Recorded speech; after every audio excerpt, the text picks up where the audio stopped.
To the Point with Michael Williams. Good morning. A war of words as an elected Florida prosecutor off the job. Governor Ron DeSantis suspending the state attorney in Orlando, citing neglect of duty. The prosecutor said politics behind the move. Matt Cesney looked into the details on the decision as it came down last week. The governor has done this before with another Florida prosecutor and using a suspension procedure that he first used here in Palm Beach County. Elected officials are being taken out of office solely for political purposes. Monique Worrell called her ouster political. The governor called it something else. Monique Worrell's administration of criminal justice in the Ninth Circuit has been clearly and fundamentally derelict so as to constitute both neglect of duty and incompetence. Governor Ron DeSantis says prosecutor Worrell neglected things like mandatory sentencing on gun and drug cases and not fully prosecuting juvenile cases. DeSantis has used the suspension powers several times in Florida. Last year on a Tampa area prosecutor, also on several school board members in Broward, and his very first suspension in Palm Beach County on the Democratic supervisor of elections in 2019. I think you let the voters decide, and you don't just pluck people out of their jobs, especially after they've won their election by hefty margins. Palm Beach County State Attorney Dave Ehrenberg seems to be one of the few high-profile Democrats not on the governor's radar.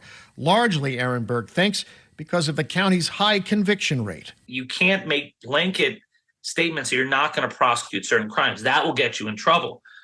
At the same time, Monique didn't seem to make those statements. She was being investigated because she had received support from George Soros's PAC, and she was seen as being whatever you want to call a woke prosecutor, whatever that is.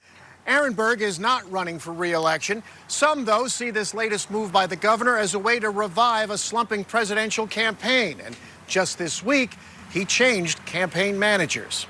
In West Palm Beach, Matt Cesney, WPTV, News Channel 5. Here with News Channel 5 political analyst Brian Crowley. Brian, untangle all of this for us.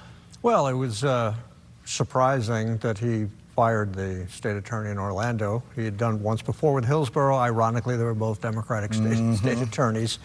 And, you know, Dave Ehrenberg's point is correct. I mean, she won that office with, I believe, over 60% of the vote. So the voters in that district had decided they wanted her to be their state attorney, understanding what her policies would be as she became state attorney. Normally, governors in the past, if they have fired an office holder, it's been because a crime had been committed. You know, there'd been real malfeasance in office. A real malfeasance in office. He's firing this state attorney and the previous state attorney because he disagrees with them on policy. Well, that's sort of taking away the voice of the voters. The voters agreed with the policy she was going to adopt as state attorney. So, you know, it's a blatant show of power. I think in part it may have been done because in the days and weeks before he was getting a lot of bad publicity from the firing of a third of his campaign staff, the changing of campaign managers last week. It was a lot of negative publicity about his campaign, and I think he saw this as an opportunity to change the message a little bit. Already indicated they're going to seek the office again in Orange County, so it's not deterring. It's just offering more fodder for the political debate about whether it's politically motivated or not. And the person that replaced her has already started firing people. So, but it's a slippery slope. And if it was a Democratic governor doing that to a Republican, it would be just as wrong. State attorney, you'd be saying the exact same thing. Yeah, absolutely. You know, it's almost an abuse of power. Let's move on, talking about Governor DeSantis, and everybody's heading out to the Midwest. You've done some cycling through Iowa in the heat of summer. I cycle, but I don't know if I could handle the heat out there in the middle of the summertime. Speaking of heat, political heat, but a lot of people gathering. You've got a lot of political activity centering on the early states. Iowa, of course, will be a big deal. Talk about the governor in that realm a little bit, and then want to talk about some near-to-home issues. Well, they're all at the Iowa State Fair this weekend, and you know, Governor DeSantis is clearly trying to put all of his focus on Iowa right now. He's visited 30 some odd of the 90 counties that are there. He intends to visit every county there. He's trying to be a little more approachable, which he not always is. But it's going to be a struggle for him. You know, Donald Trump is still very, very popular in Iowa. And I think what the governor is counting on, with the help of the big Never Back Down PAC that supports him, is that they're going to have an intense ground game, have county chairman in every county in Iowa, and if they can do well enough in Iowa, they don't necessarily have to win, right, but if they can come in really close and get enough delegates, it could help him in New Hampshire and the other early states. To the degree that people are watching in the dog days of August, you got the debates coming up for August 23rd. For the Republicans. Former presidents has said, I'm not going to show up. Chris Christie keeps saying, yeah, he will. He'll show up at the end. We'll see. How make or break, and I know you say, Mike, it's way early, but for Governor DeSantis on a big national debate stage with people who've had plenty of practice on a big national debate stage and as a chance to make a second first impression, how big a deal? Oh, I think it's going to be a big deal for him. He can't afford to make any huge mistakes, and he knows that. You know, he'll be practicing. They'll be off in some hotel room somewhere practicing the debates, and I think he'll be well rehearsed to go into it. But the one weakness he might have going to two weaknesses. One, he tends to have a short temper, which can backfire on you, and he also tends to get really deep into the weeds. And he enjoys that. I mean, he really does his research and he studies things. He's a policy wonky, and he tends to research things he agrees with. But so he'll have to be careful to not lose his temper and not get so deep into the weeds that he turns voters off. Let's get into deep on the weeds on some of the issues he could be hammered on. You've already seen some do that, and that's on some of the economic issues here in Florida. You've seen some others go after him already on that. We continue to have our affordability crisis on insurance. If I had a penny for every time somebody said, my insurance bill's killing me, and believe me, as I stare at mine, I feel the pain just as well. We all do. You've got affordability issues, insurance, you've got affordability issues for housing, you've got wages not keeping up for all the service workers who make our communities run, both from a political and how do we get Florida moving forward point of view. That's a lot of a heavy lift.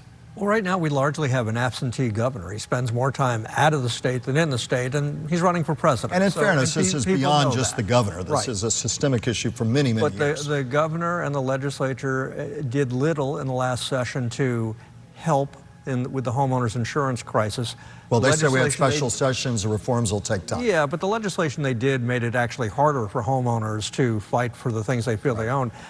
You know, there are people that were hit by Ian, we're getting close to a year now, who still haven't gotten any help from their insurance companies. There are relatives of mine over there where their insurance company collapsed. So they've been darted around to other insurance companies. Almost a year later, they still haven't been able to get an insurance appraiser to come out to their house to look at the damage. And that's common all through the areas that were hit hard by Ian.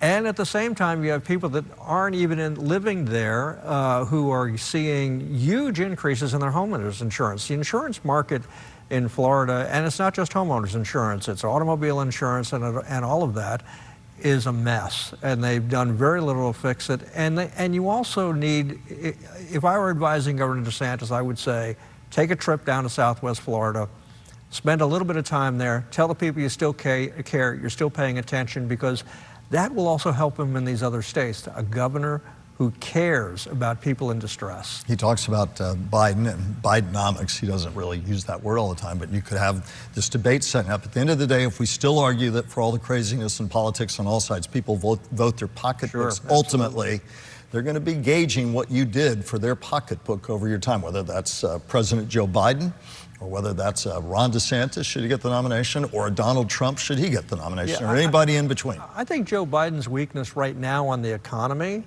is that the economist and, you know, they all show, everything shows that inflation has dropped. And inflation is lower than it's been in years.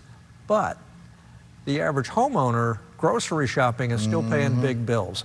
You know, if you're on a fixed income in Florida, you're a retiree and you're getting gigantic homeowners bills and other bills, and your gas prices are starting to go up a little bit, you don't care about the macro view of the economy. You care about what's happening to you and your income.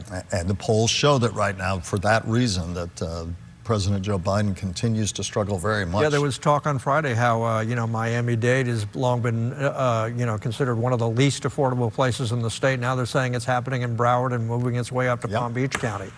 It's getting tough. It's going to be something he will have to answer to from his perch in the White House, and any Republican as well. We'll come back with a lot more right after this. Please stay with us.